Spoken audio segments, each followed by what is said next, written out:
Você tem vontade de fazer em outros estados, assim? Não, eu tenho vontade de que pessoas façam.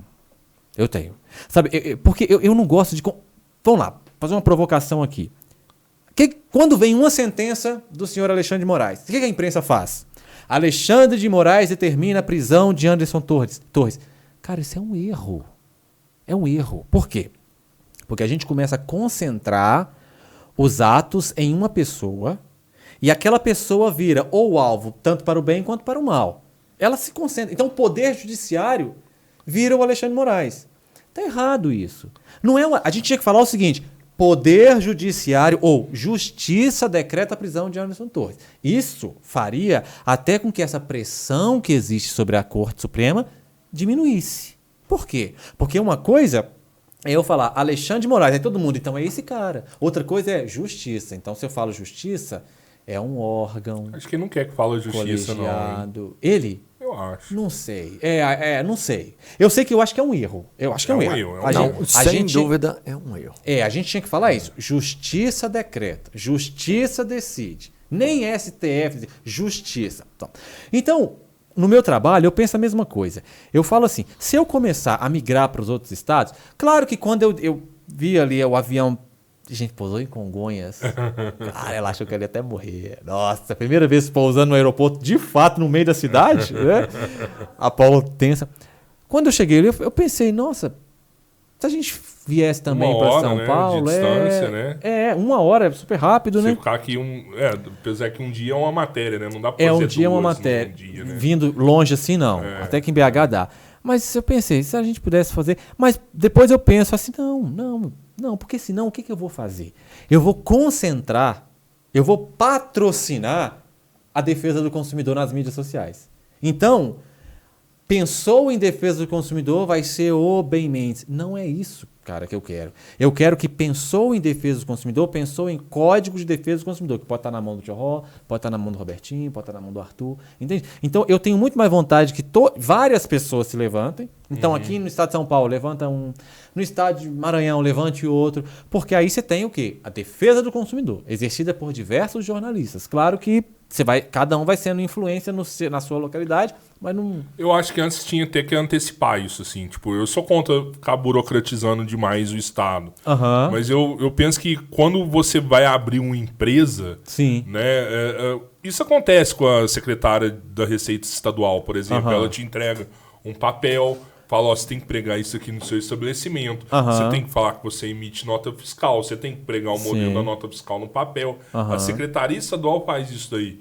Da mesma forma, eu acredito que, tipo assim, você vai abrir um negócio? Sim. Vou. Então, tá aqui, Código de Defesa do Consumidor. Exatamente, concordo. Agora, você sabe como é que funciona? Não. Então, eu preciso que você passe por uma hora de 24, 48 horas... pegando informações do CDC para depois você abrir seu negócio. Concordo. Parece burocratizar, mas isso aí lá na frente, sabe, vai economizar. Sim. Entendi. Vai economizar. Mas eu vou te falar, Cabeleiro, assim, uma boa proposta o que você fez, mas tem que ser amplo. Isso aí, eu vou te falar, e a gente já falou isso outras vezes. Tinha que ter noções básicas de direito em toda a escola. Sim. Escola. Porque não só o cara que vai entregar, como que recebe também e entender isso de forma contextualmente igual. Sim. E aí, você entende? Porque às vezes o lojista vai saber o Código de Defesa do Consumidor, ele sabe, mas o consumidor ainda continua não sabendo. Já você percebe? Então tem que ser na escola, todo mundo... Você vai abrir uma empresa, cara, você tem que ter noção de direito. O brasileiro em si, ele tem que ter noção de direito. Sim. Entendeu? Não é o consumidor em específico, ou o lojista, ou o empresário que tem que ter essa noção. É de todo mundo. Sim. Não, eu sei que todo mundo tem que saber. E aí você nem vai burocratizar o sistema. Cara, uma coisa é o lojista fazer algo errado, não sabendo o código que ele tinha obrigação de saber. Outra coisa é o lojista sabendo o código que ele tem obrigação de fazer e fazer errado. Irmão, não é o lojista, parada, na verdade, né? a lei vai além disso, porque no Brasil, entenda isso. É só fazer errado. Não. No Brasil, você não pode alegar desconhecimento da lei. Então, entenda que você, no Brasil, é obrigado a saber todas as leis, sendo que ninguém nunca te ensinou nada. Você não pode alegar desconhecimento da lei. E o direito é instrumento de poder, né, cara? Isso não é à toa também. O direito é instrumento de poder. É intencional que o direito esteja na mão de poucos. A começar pela linguagem do direito. A linguagem é extremamente formal. Cara, pelo amor de Deus. Quem é que vai entender algumas coisas que aparecem no direito? Até quem trabalha com isso, às vezes, tem dificuldade. Entende? Sim. Você assiste uma sessão do STF, por exemplo, é uma linguagem completamente técnica, formal, que eu falo, afasta as pessoas. Você não quer ficar lá assistindo uma coisa, você não está entendendo nada.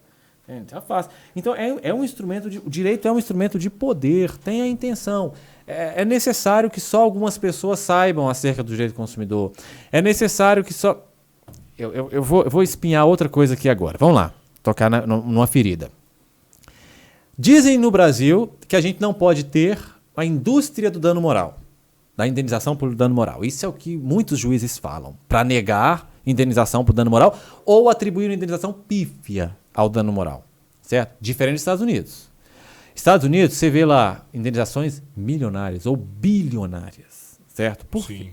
Por quê? A intenção da justiça americana é que a decisão judicial sirva de um instrumento de retenção para que as pessoas não cometam mais aquele... Então, uma empresa veja, nossa, fiz isso, fulano fez isso, teve que pagar milhões, eu não vou fazer mais. Certo? Então, que seja um instrumento de repulsa da conduta ilegal. Aqui no Brasil, não. Aqui no Brasil você tem lá indenizações de dano moral de R$2.000, quando muito. R$500 e tal. E aí, quando os juízes vão decidir assim, alguns tribunais, eles falam que é em nome para não se criar a indústria do dano moral, né? Só que aí, quando é um juiz que... Eu estou falando isso de um caso concreto que aconteceu lá em Minas Gerais. Uhum. A juíza, ela comprou a passagem aérea para um aeroporto, não leu, foi para outro, culpou a companhia aérea, ganhou a indenização por dano moral alta. Você entende que assim, é um instrumento de poder, cara. Então, se para você não, você foi violado lá, eles dizem que é mero aborrecimento. Mero de sabor. Nem te dá indenização nenhuma. Tem casos, gente, absurdos que o consumidor passa, e aí vem na decisão, mero aborrecimento. Tá? Aí um juiz ou alguém influente no Estado vai lá e erra um aeroporto porque não leu. A intenção você tem que ler, ué. Entendeu? Aí vai para um outro aeroporto, não, indenização por dano moral. Mas por quê? Porque quem julga é um juiz, né? E o juiz sabe que quem processou foi um juiz. Absurdo, né? E aí a indenização vem alta, entende? Absurdo. Então isso. O direito sempre será e sempre foi um instrumento de poder.